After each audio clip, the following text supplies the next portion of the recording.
So today, I have a surprise of what we're going to talk about. You probably don't know what we're going to talk about, but No, I I have have no sort of. idea. I just came back down from the office, so. I, know, I have sort of an idea because I was inspired by um, this YouTube video that my dad shared of me, and it's this guy. He's a motivational speaker, I guess. He does pretty much kind of what we hope to do, and he was talking about a couple of things that we've said the same thing, and one of them that was really that I wanted to talk about was fear Mm-hmm. and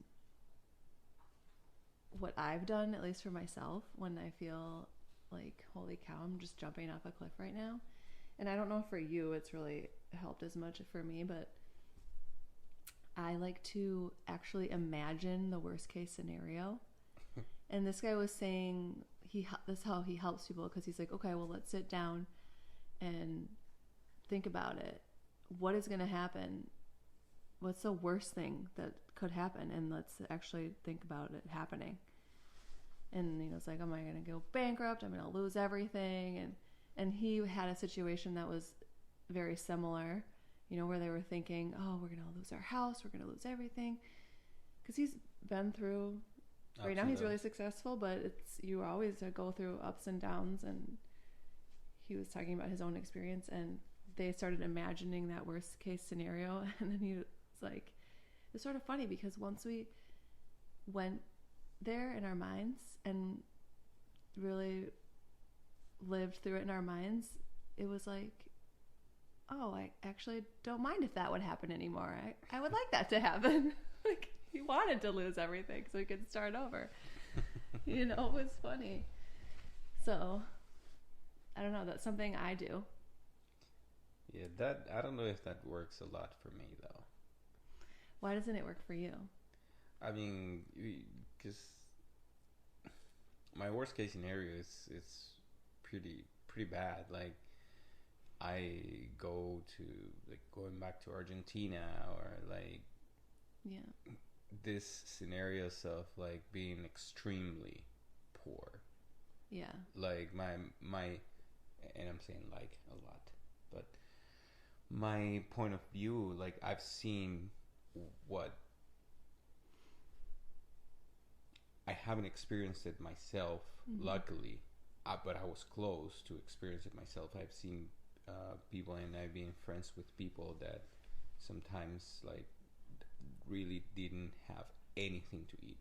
Like, sometimes it happened with my parents that they kind of skipped a few meals to feed me and my siblings, but not my dad so much, because he was bad. He could never. No, but like my mom did, for example, and like, drinking like some tea and crackers for dinner, type thing. Go, Lisa. This dog. Come here. So like, that's where my mind goes when it comes to truly worst case scenario. Yes, but okay, let's wait for Risa to go to her bed, because otherwise it's going to be hard to hear. So what he was saying is, what usually happens once you realize that in your mind, you go there, you realize, I will pull myself out of that.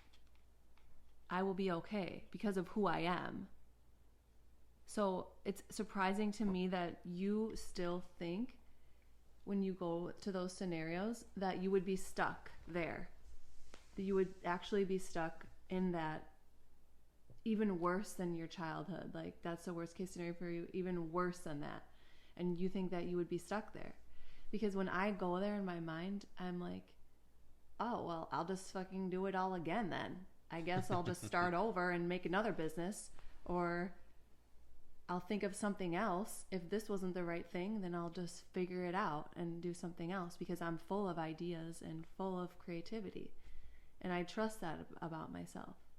Yeah, maybe for me it's not the scary part is to just get there in the first place after so much effort. Yeah. Right? Like, that's what's scary. I know that I would get out off there because like there's no chance that like it's like you said, once you already went through the entrepreneurial path and you've made money effortlessly, or you know how to make a good quantity of money, you stop relying, and maybe you're relying on 9 to 5 just to like get out of that path for a little bit, but you know that there's a light at the end of the tunnel. I mean, that's the part maybe that in my mind I never get to. That's why it's like that's what you don't get to. But I think you would get there, and obviously it wouldn't happen, but maybe your fear is greater. Like, you won't even let yourself get there because it is so painful for you to think about being in that position. Oh, definitely. Yeah. I mean, when you've seen people that eat garbage, literally, it is like your perspective of the worst case scenario is. That's just a kind of the difference between our minds too, because I'm like, that's a city life too. Yeah. And if I'm going to be dirt poor, then put me on a farm. I'll go work for some people on a farm or something, and then they have food there. I don't know. There's like so many solutions to a problem. Yeah, I know, right? Because it's like, if you're going to work hard and you're going to wake up at 4 a.m. to go to work and then come back home at midnight or something like that, why not do that harvesting your own food? Maybe you go rent like a little ranch, and you can, like, with the little money you have, buy some seeds, and at least you have something to eat. And then you can, maybe get a chicken, and then you get eggs. And like, we have a friend in living in Patagonia in the middle of the Andes. He lives basically off grid, and that's what he does. Like, he needs like, what is it, like $500, maybe $1,000 a year, really, to live what he thinks is comfortable. Yeah. What, probably $1,000 a year. Something like that. Yeah. That is crazy. I mean, because I'm doing the math, the conversion in my head between Argentinian currency and dollars. So, it's and that would be something like that. Maybe it's 2,000. I don't know, but like, still, that is $2,000 a month in the United States is like poor now. Yeah. With everything, with all the inflation and everything, Yeah, I mean, $2,000 a month if you live with he has a family, he has a wife and a kid. Yeah, I know. It's just crazy that peso has gotten that bad. Yeah. Let's not go the route of the Argentinian currency and what the whole economical collapse of my country. It's funny to me that you think that you would have to go back to Argentina if your worst case scenario happened, because you don't even have a place to go there. Yeah, I don't even have Argentinian documents anymore. Yeah. Not valid. Like why is that your worst case scenario? Like what? Yeah, maybe it's just because I grew up there, and that's what I think about the worst case, because I don't know the worst case scenario here in the United States. Probably. Yeah, maybe that's just and also it just sucked, like being poor in Argentina. Oh yeah. So that's, your mind just goes back there, but. Well, because when I think about that kind of thing, it's about literally worst case scenario. And but it has to make sense also for it can't just be like, because maybe you're thinking about like your worst fear, which I get. Yeah. I think that they are connected. I mean, yes, they are connected, I guess, which your worst fear, but it has to be logical. Like, what would be the reason that you would have to be sent back to Argentina? You can't be deported. You are now a U.S. citizen. Yeah. So like, I just don't see the logic in that. Yeah, there is, unless something very weird happens, that there's no logic. Yeah. But we've been doing some things that they put us in an uncomfortable zone this year. Yeah. And I've had to go to that worst case scenario and think to myself, would I be okay? And I'm like, yes, I would be fine. as long as I have you and the kids, and we'll be fine. Like, we'll go rent an apartment or something, you know. I don't know. I just, that's why for me, I think it's easier for me to take risks, like buying this house that has the highest mortgage payment we've ever had. Yeah. And the highest interest rate that our generation has seen. Yeah. Exactly. Mm-hmm. Because we figure it out, and we're being taught. You learn through the whole thing. You learn things that you wouldn't have otherwise if you don't just take that leap of faith, and you let that fear hold you back.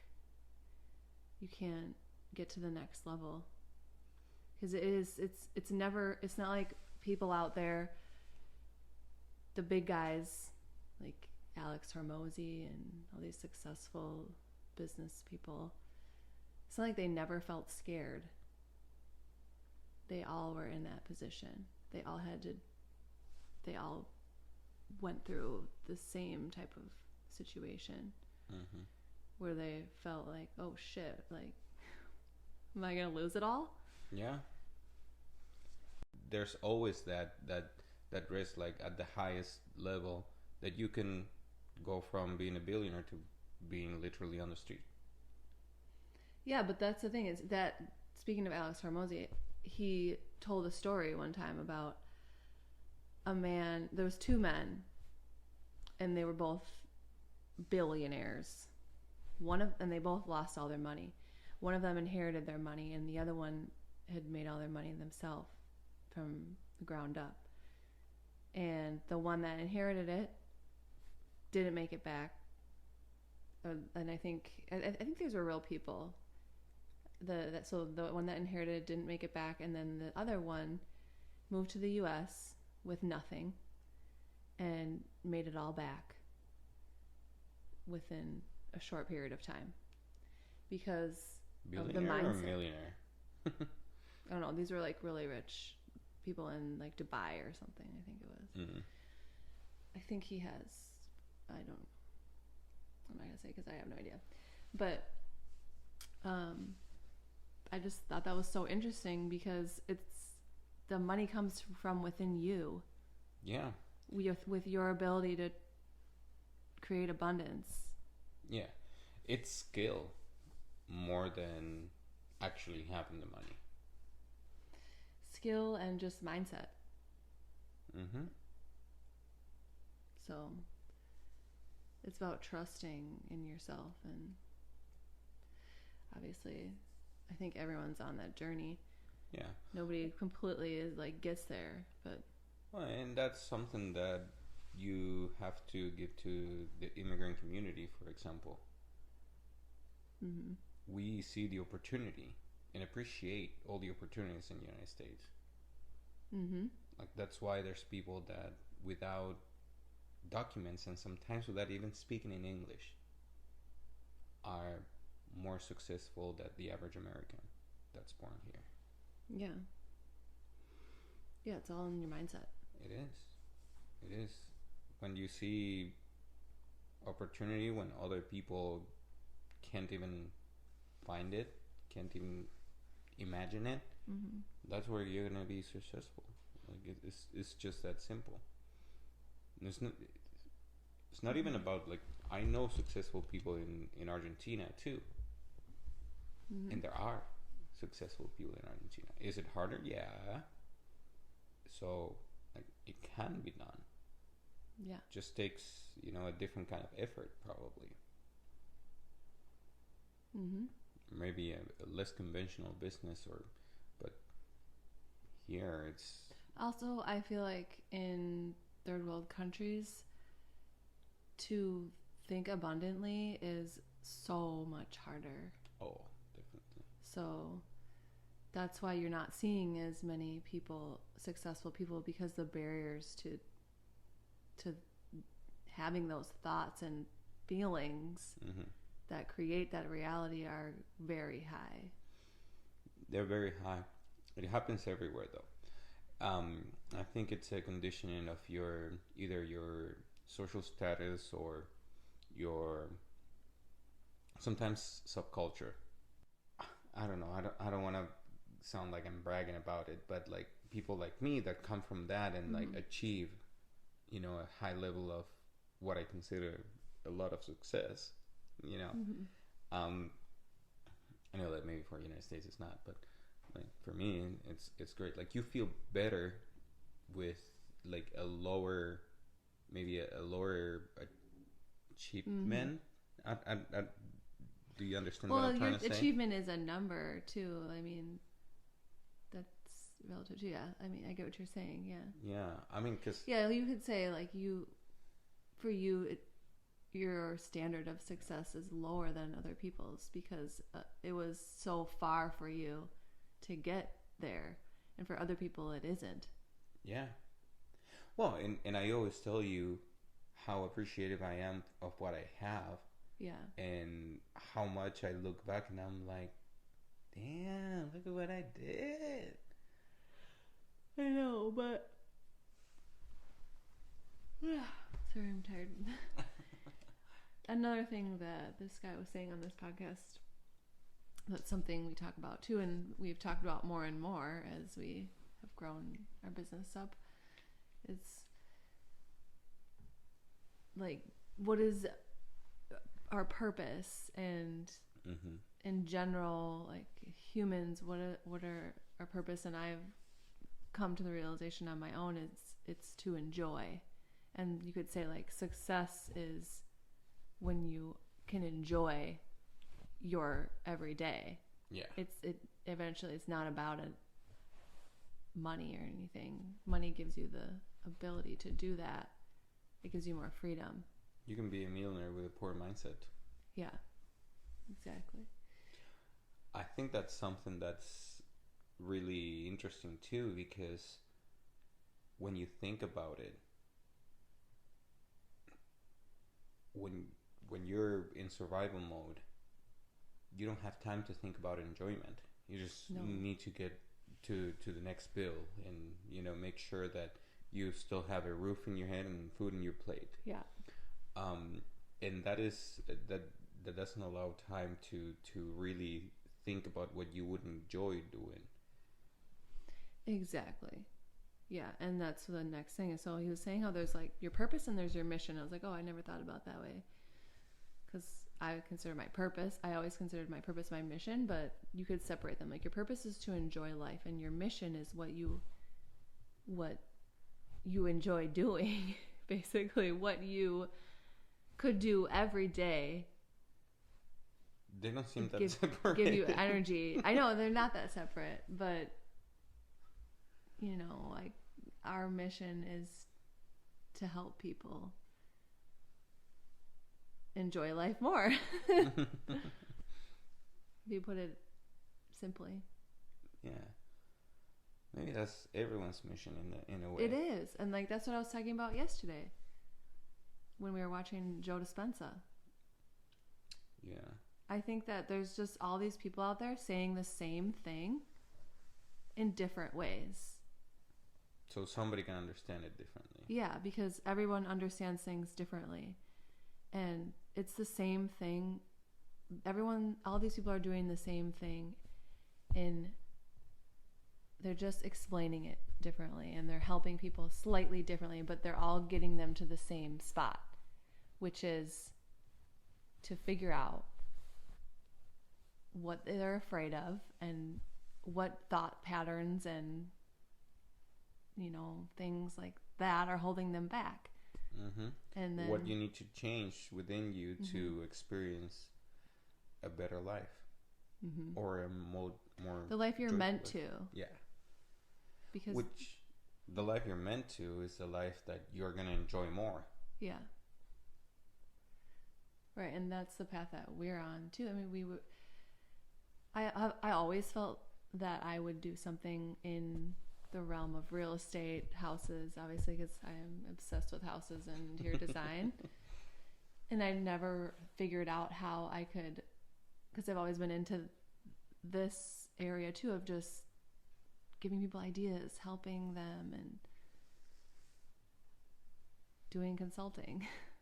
And I never thought how I could merge them.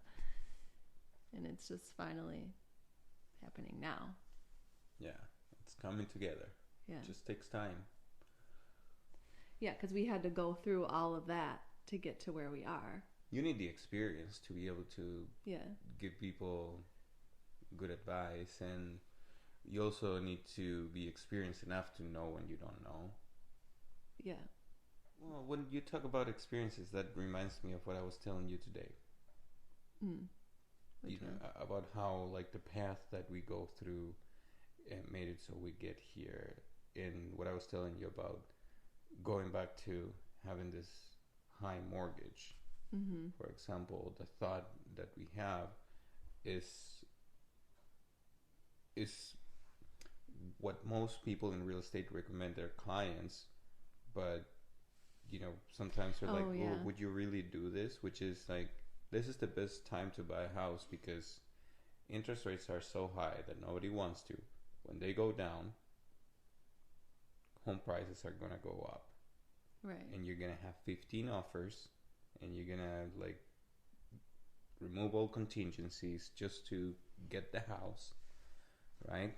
But then if you buy with a high interest rate, you don't have the competition. You get better terms, better price in your offer, hopefully. And then you get to refinance at a lower rate with increasing home prices. So that's basically... Yeah. So a lot of people are saying that. A lot of realtors and a lot of people in the business say those things. And of course, we did that. So we agree.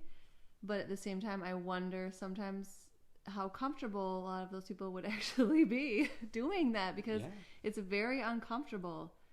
And I sympathize with the people who decide to wait or who are afraid of doing that, because it is very uncomfortable when you buy something with a payment that it's like, oh, this could have been lower. Like, God. Yeah. It's just like, you can't help but think those thoughts of, I shouldn't be paying this for this price.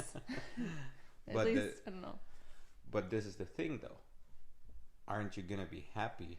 Right. Once you get the price, once you get not only the price of whatever, like a year ago or 2 years ago, and then you get the interest rate of today without having to deal with 15 because other eventually interest rates will go down. And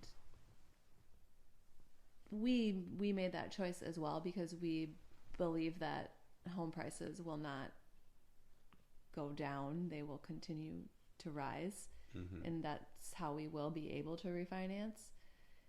But you take that risk. You might have to pay this. We might have to pay this payment if home prices don't keep rising. We might have to pay this payment longer than we thought. And that's the risk that all of those people take.